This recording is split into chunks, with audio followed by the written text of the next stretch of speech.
Welcome to ABFX 2012, and this is the extended version of the video which describes this one little girl's journey from struggling to thriving, going into the details of the progress overview for this cute little girl who started ABR in 2007 at 3.5 years of age, and her progress through 2009 and then 2011, the amazing transformations that she has achieved in her journey from stiffness and immobility to the soft power, strength, and controlled balance.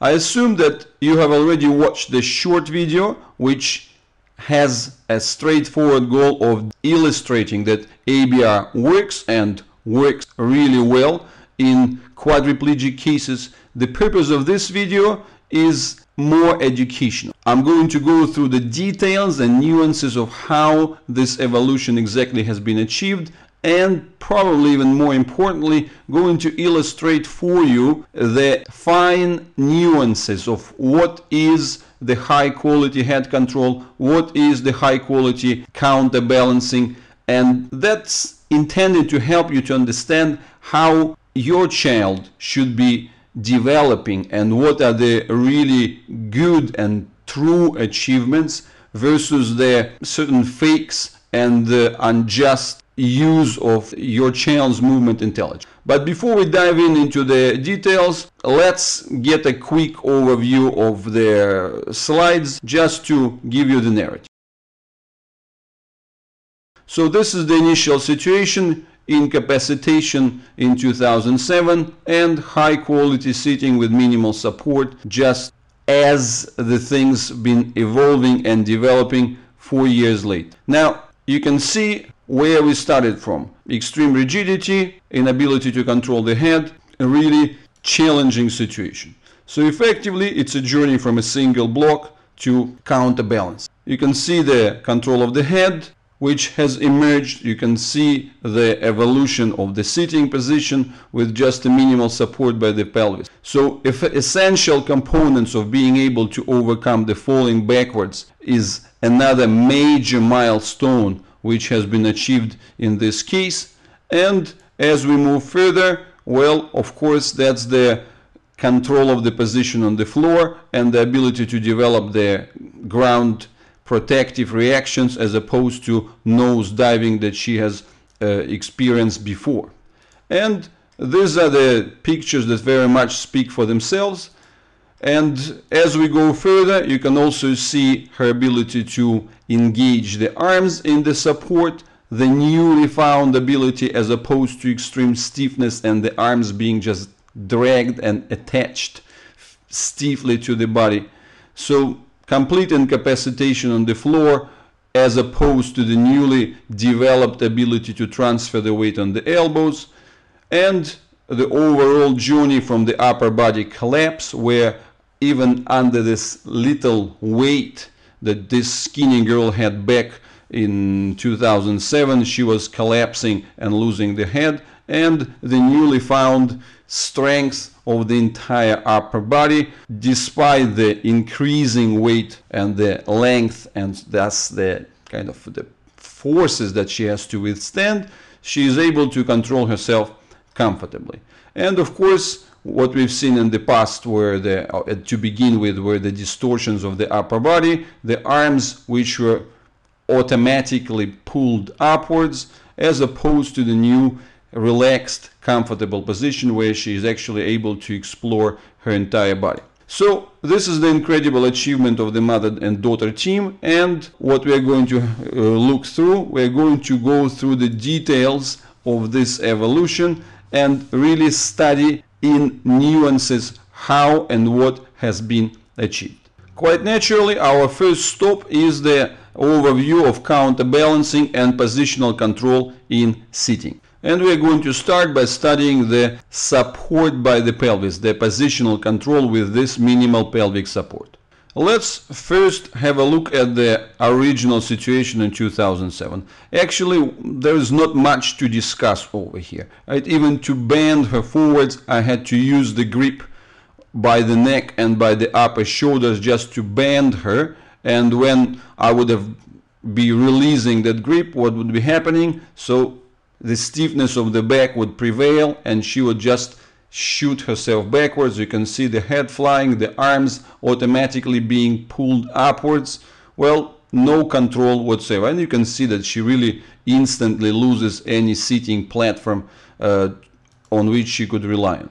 And at the same time, there was another extreme. So shooting backwards, hyperextension is one side of the abnormality of the challenge, but collapse forwards is another one. So similar story could be seen with the shift to the left and to the right. There is just complete lack of counterbalancing, no use of the arms, and effectively this is completely incapacitated situation. She is just simply being helpless. And even when she falls on the side, as you can see here, the arm is just stuck under the body. There is no control, no ability to take it out. And unfortunately, that's the situation which is outside of the voluntary control, right? So there's not any training that could help her in this situation, because these are the profound intrinsic imbalances which are based on the deep intrinsic weakness, which then manifests through this collapse forwards or the shooting backwards that comes through the rigidity of the spine. Now, this is the 2011. Well, on the one hand, one might say, wow, it's 4 years in between, but think about it. This is a 3.5-year-old girl, right?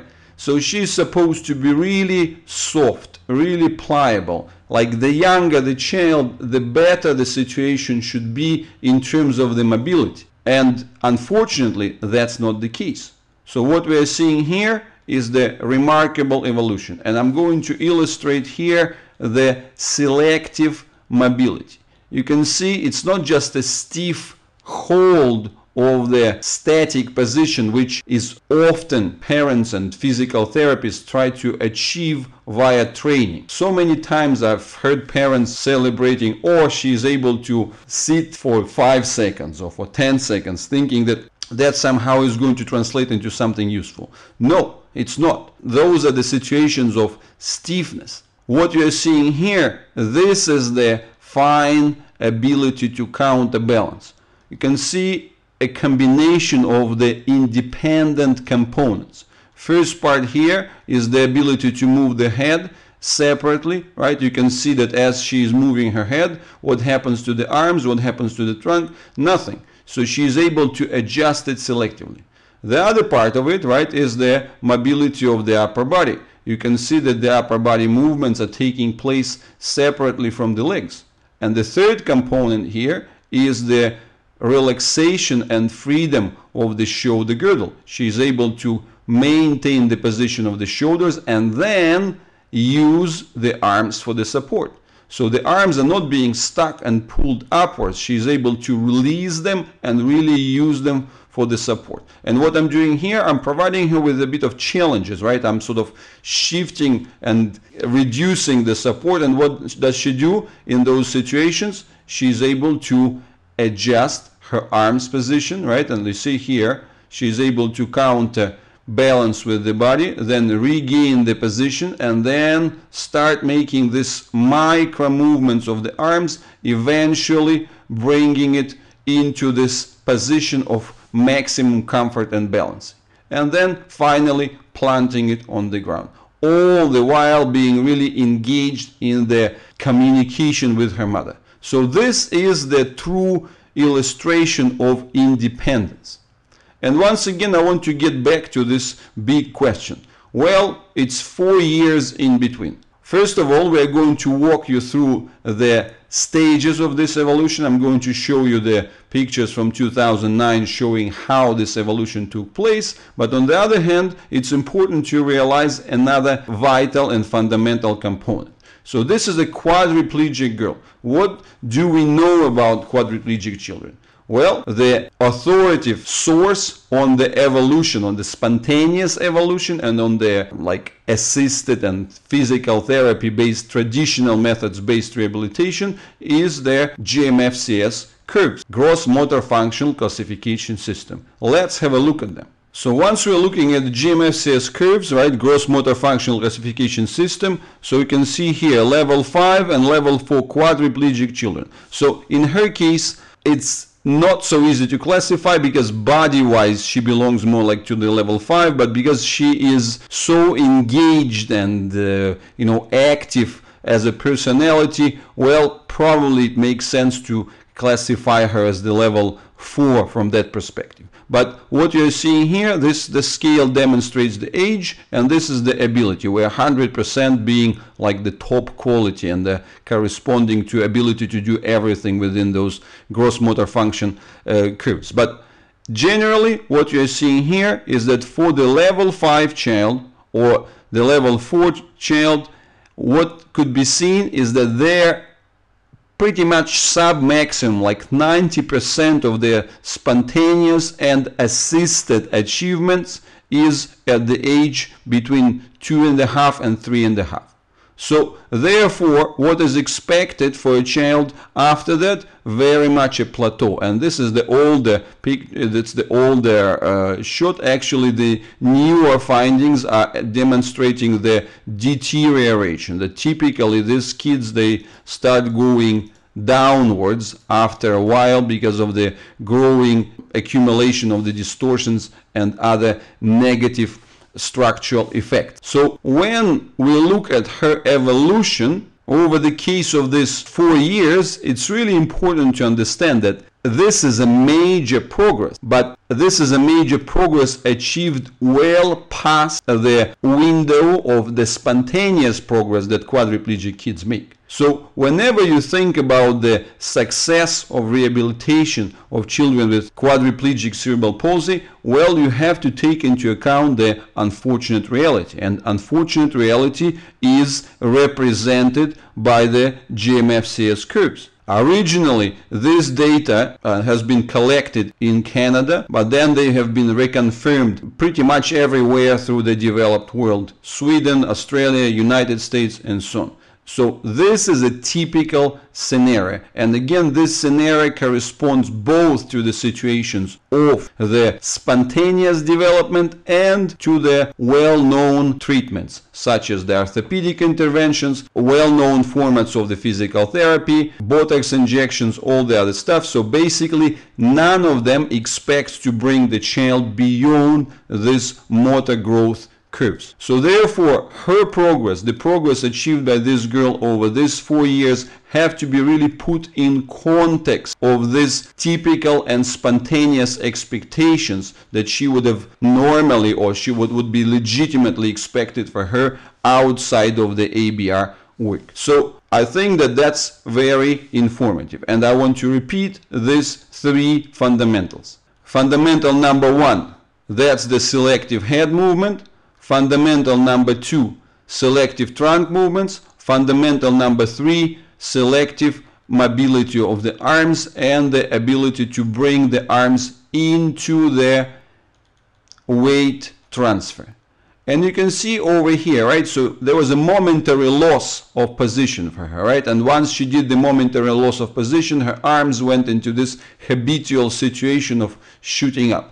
But if in the past that resulted into this uncontrolled drop backwards, what do we see now? She is able to counteract it by using the selective positioning of the head, selective positioning of the body, and then regain her position and then rearrange it again and then restore the engagement with her mother that she was busy before I started challenging her position. Let's have an even closer look at this newly found ability. You can see this is the positioning, adjustment of the head. I'm actually moving her pelvis, giving her slight shifts where she has to counterbalance. And then eventually what happens? She starts losing her position, starts falling forwards. What used to be a complete drop, right? A complete fold forwards. Now what she's able to do, she is able to readjust her body thanks to the freedom of the movement of the upper body, of the trunk, right? Then move it further, engage the head as the separate motion, and then recover the position. So that's another challenge that I've delivered to her, right? And again, what did she do? She just planted her arm. So the arm didn't shoot upwards, the arm went into the support, and she was able to regain her control of position very, very easily. So once again, this is the essential point. It's not about how many seconds the child is able to stiffly and rigidly hold the position. It's about the presence of these counterbalancing components. But now let's have a look at the way she is doing this even in a more challenging situation, because in the previous position I was supporting her by the trunk. So now this is the support just by a single arm. You can see that my support is very remote and there is nothing else. So she goes forwards, then what does she do? She catches herself, right? She's able to follow her movement with the slowing down, with deceleration, and then what does she do? She starts coming back, right? But she starts coming back in the position which you would all know, right? Getting the head somewhat tilted backwards. But even when she does it, you can see it's not throwing herself backwards as she used to do, right? It's a selective movement. And then what does she do afterwards? She's able to hold the position of the body and then regain the posture, right? Regain the posture. How does she do this? By the movement of the head. So this is a big takeaway for you from this test. So you have to take into account this, the ability of the child to bring the head forwards into flexion without having the loss of the entire positioning of the body is one of the largest possible achievements for a quadriplegic child. This is the holy grail of the counterbalancing. If the child doesn't have it, if the child drops the head backwards without the ability to do the flexion forwards, well, any control would never be possible and the growth is only going to lead to further deterioration. So now it's time to bring in the ultimate test. You can see that my support is very remote just by a single arm. Well, it's the position where the legs are off the bench, so it's less comfortable than the tailor sitting position that she was before. And now I'm starting bringing her backwards. What are you seeing here? You're seeing the selective movements of the upper body, right? And then what is she doing with her head? She's able to do the counter move, right? So flexion of the head forwards separately from the movement of the upper body that goes backwards. So this counter tendency, that's the key ability, that's the basis of the successful balancing in sitting. So that's the key part. Now, just when you're watching this and when you're thinking of your own child, ask yourself a question. Is your child able to do this selective adjustment of the head? Is your child able to get this quality of the movement? And it's important to realize this is the unique achievement because that comes from the reinforcement, from the build-up of the sufficient intrinsic fascia strength within the structures of the neck, within the structures of the shoulder girdle, within the structures of the trunk. So that's a well-earned achievement which came through those, well, let's put it honestly, hundreds of hours that her mother has put into the day in, day out exercises with this girl. But again, it's up to you to judge whether this achievement is worth the effort. But on the other hand, you really have to take into account the reality. And the reality is the reality of the GMFCS motor growth curves, where standard versions of training, standard versions of orthopedic intervention, standard versions of Botox and any other formats lead the child at best to stagnation after 3.5 years of age. But as I already said, most often the quadriplegic child after the age of 5 starts deteriorating, becoming very much the target for all these numerous orthopedic and surgical interactions, becoming very much bionic person who has been cut all over and all through. So, and within this chapter, let's proceed to the next step, to the review of the single arm support, right? Because the single arm support is obviously, it's a more challenging type of the support. It's really absolutely minimal. We already had some preliminary looks at it. Let's look at it in the better details, because that will be really some comparable shots to what we observed in the past. So there are going to be several episodes here, right? And what you're seeing this same story that I already highlighted for you. Selective mobility of the head, the presence of the head control. That's the critical element. What is this? This is the ability to deliver the selective arm movements, where the arm movement goes in the isolated fashion from the position of the head and from the position of the trunk, without interfering into them, and then eventually she is able to plant the hand on the ground and transfer the weight on it. So you can see that the support that I'm providing here by the hand is absolutely marginal, right? So just kind of giving her a little bit of extra confidence, because of course, that's another component, right? For a child who has been experiencing this all her life, well, that's of course a certain psychological barrier. She really has to come up to the extreme levels of confidence to let go of the support. But this is the path and the journey towards it, right? So you can see here very clearly that she is able to bend herself forward controllably without any drops or losses. And then what we are seeing as the next step, bending forwards whilst having the weight transferred on the open hand, and then bringing herself backwards. What are those? These are selective movements, and watch her engagement. She is able to maintain the eye contact with her mother, because she is showing her one of her favorite cartoons there, right? So what we are seeing, that Jillian is able to maintain the position, so the actual positioning doesn't bother her. She is doing the semi-automatic adjustment whilst her personality being busy with the other things. Well, that's what you want from a child. And again, for a healthy child, that comes very much automatically, being so spontaneous and normal that people don't even think about it. So now the next phase, again, another stage and another set of being able to bring herself upwards, being able to control the head without overshooting, without getting any drop backwards that she used to deliver before, and then further adjustments of the position. Well, now I'm testing another position. What's happening here? Even more challenges. I'm moving her arms so that to engage the shoulder girdle and provoke the extra adjustment. And again, you can see she is not really bothered by it, and she is able to move the head selectively without any challenges. So next step, it's a different arm, different grip, similar story.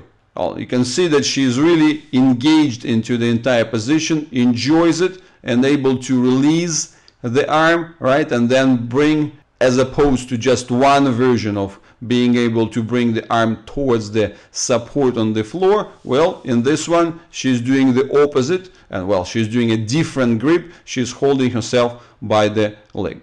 So these are the varieties of actions, varieties of functions. And again, this is probably one of the most remarkable things here. You can see how she's able to contain the drop backwards by using her upper body and then bringing herself all the way through and reinstalling the position. So this is the true variety. This is the true seating capacity that comes with variations of counterbalancing. And again, three key elements: the control of the head in the independent fashion, control of the shoulder girdle in the independent fashion, control of the trunk in the independent fashion without the over engagement of the legs. So these are the key lessons of the seating quality, which are essential and fundamental for any child with the quadriplegic condition. So these are the building blocks. If your child doesn't have it, well, unfortunately, you shouldn't be expecting much in terms of the future progress, because these are the essential components. And again, once you look at those elements, you can see the, shall I say, normality. It looks so regular because this is what you typically would expect from a healthy child. But in a healthy child, all these reactions, they're kind of spontaneous, and we typically don't pay attention to them. That's the path to the improvement. And again, I want to congratulate the team Jillian for this excellent achievement, for this remarkable progress. I hope that this video has been educational and help you to improve your understanding of how the sitting is being built, what are the essential components of it, and in the next videos within this extended overview of this case, we're going to go into even finer details of evolution.